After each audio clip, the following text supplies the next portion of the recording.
Alright guys, welcome back to the channel. Today we are unboxing supposedly the most sold watch in history. This is the legendary Casio F91W. It seems like everyone has this watch and I'm a little late to the party, but I'm excited to get into this and see if it really lives up to the hype. Quick wrist check before we get started. Today I'm wearing the Timex Q chronograph. I just made a full video review on this if you want to check it out after finishing this one. Let me know down in the comments what you're wearing. And if you're new here, make sure to subscribe to the channel to stay up to date on all things watch collecting. So pretty classic Casio packaging. I would expect nothing more or nothing less from this watch. We got the typical outer sleeve that we're going to start by pulling off. We're going to go ahead and take off the blue lid.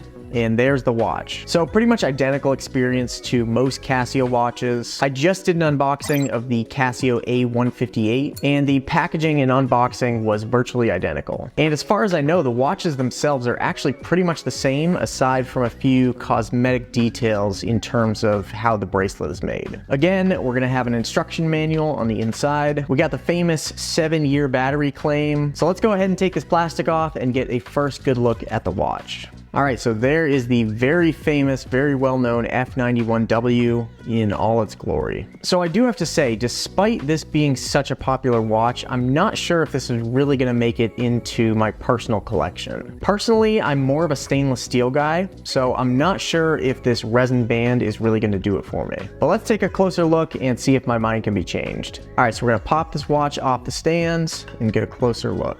So it is a good looking watch. I mean, this thing is pretty much identical to the A158 that I reviewed last week, with obviously the biggest noticeable difference being the bracelets and the case itself. And you can see with these things side by side, these are pretty much exactly the same watch outside of the obvious cosmetic differences. The blue rim around the case is a little bit brighter on the F91W, but outside of this, the layout of the buttons and the rest of the case itself is identical. In terms of weight, they both feel about the same, although the F91W does feel a little bit lighter, which is pretty surprising given how light the A158 is. But the F91W is definitely going to take its place as the lightest watch that I've held. Alright, so let's put this thing on the wrist and see how it feels. First, just a quick size comparison to give you some more context. The Timex Q is a 40mm watch, and the F91W is about 33mm in width. So obviously very different watches, but hopefully this gives you a little bit more of a perspective compared to a 40mm watch. So the thing I do like about this band compared to the A158 is that we're not going to have to mess with a clasp or trying to fit this thing. It's got plenty of holes to be adjusted and this should fit just about any size wrist. All right, let's see how this thing fits. All right, not bad. So again, I'm a little bit more partial to the stainless steel look and a little bit less towards this resin style of band, but it does look kind of cool and this thing is light as a feather. I really think I would forget that I was wearing this if I had to wear it for a full day. It almost just feels like I'm wearing one of those Live Strong rubber band bracelets. I'm assuming the functionality is going to be pretty similar. This button should change back and forth between 12-hour and 24-hour clock. This button is going to set the mode, so we have the alarm, we have a stopwatch, and back to the time. This is how you set the time.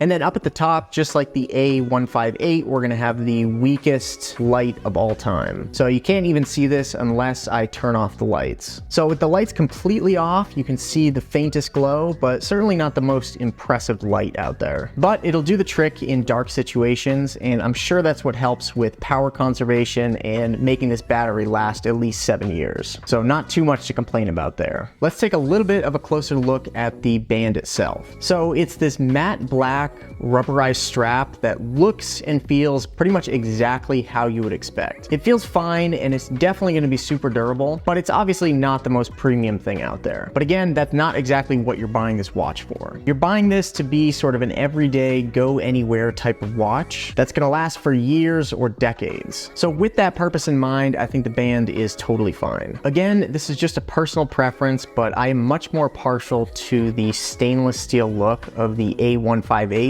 over the rubberized strap of the F91W. They're obviously just different looks, and some people probably prefer the black rubber strap over the stainless steel, but I just think that adding the stainless steel bracelet and the metallized look to the case adds a lot to the watch's overall aesthetic and just makes it a little bit more versatile in terms of what you could wear it with. Again, that's totally a personal preference. There's no right or wrong with this. Honestly, both of these watches look awesome. They have great functionality, and I think it more comes down to just your personal preference in terms of how you want to wear this thing. And the great thing is that they're both cheap enough that you could just pick up both and not have to worry about deciding. If you're interested in picking up either of these watches, I think the best place to get them is Amazon. Last time I checked, the F91W sells about 8,000 of these every single month on Amazon, and the A158 sells over 5,000 every month. So for me, both of these arrived literally on the same day that I ordered them, so I think that's the way to go if you want to pick one up. I'll leave links to both of these down below if you want to go grab one from Amazon. But really, there's not much else to say from a first impressions standpoint. It's a simple watch, it plays the part, and obviously I think it's a good deal for the money. I'm not going to say I'm underwhelmed by it because I think it does come down to more of a personal preference thing, but I think I was definitely a little bit more impressed when I first got my hands on the Casio A158. So if you're interested in hearing more about that watch and my unboxing and first impressions of it,